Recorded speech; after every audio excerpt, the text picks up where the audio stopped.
হৈ আমি স্বাগতম জনাইছোঁ। তেখেতক আমি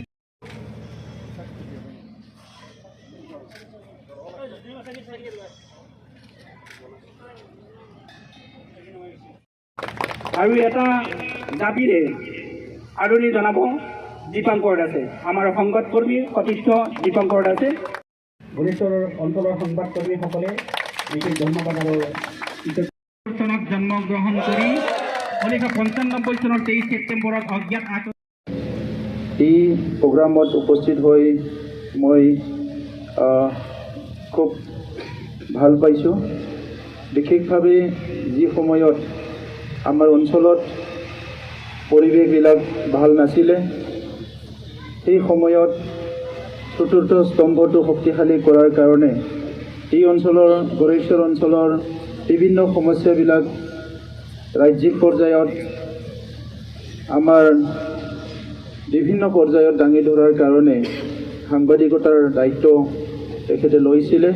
আৰু সেই সময়ত আমাৰ বড়ো জনগোষ্ঠীত ভাতৃঘাতী সংঘৰ্ষ বিভিন্ন সমস্যাবিলাক চলি আছিলে আৰু বহুত এটা পজিটিভ চিন্তা লৈ সমাজ পৰিৱৰ্তনৰ এটা উদ্দেশ্য লৈ দীপক স্বৰ্গীয়াৰী ডাঙৰীয়াই সাংবাদিকতাৰ এই কামটো, এই বিষয়টো নিজৰ হাতত দাঙি ধৰিছিলে। আৰু আজি তেখেতৰ সেই সময়ৰ যিটো আত্মবলিদান, তেখেতৰ ত্যাগ, আজি এটা ভাল ফল আহিছে।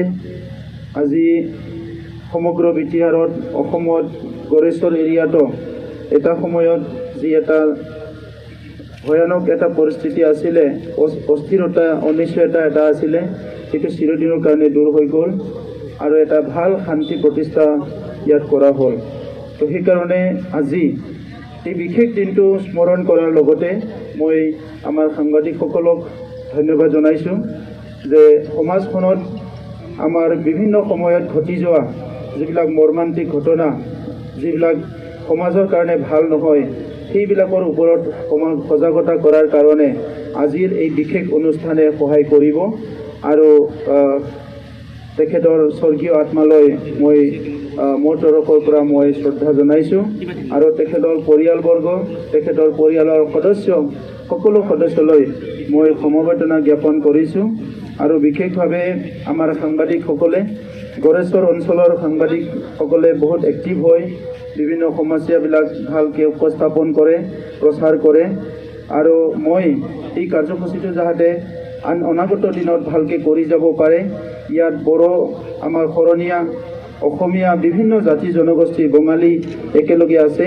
এই সকলো জাতি জনগোষ্ঠীক লৈ সমন্বয় কৰাৰ লগতে গড়েশ্বৰ অঞ্চলক আগুৱাই নিয়াত সদায় যাতে তেখেতসকলে সাংবাদিকতা বা সাংবাদিকৰ বিভিন্ন কাৰ্যসূচীৰ দ্বাৰা কাম কৰি যাব পাৰে, ইয়াৰ কাৰণে বিটিআৰ চৰকাৰে শেহতীয়াভাৱে আমি প্ৰত্যেকটো সাব ডিভিজনত এটা মডেল আমাৰ প্ৰেছ ক্লাব মডেল এটা অফিচ দিয়াৰ কাৰণে ঠিক কৰা হৈছিলে।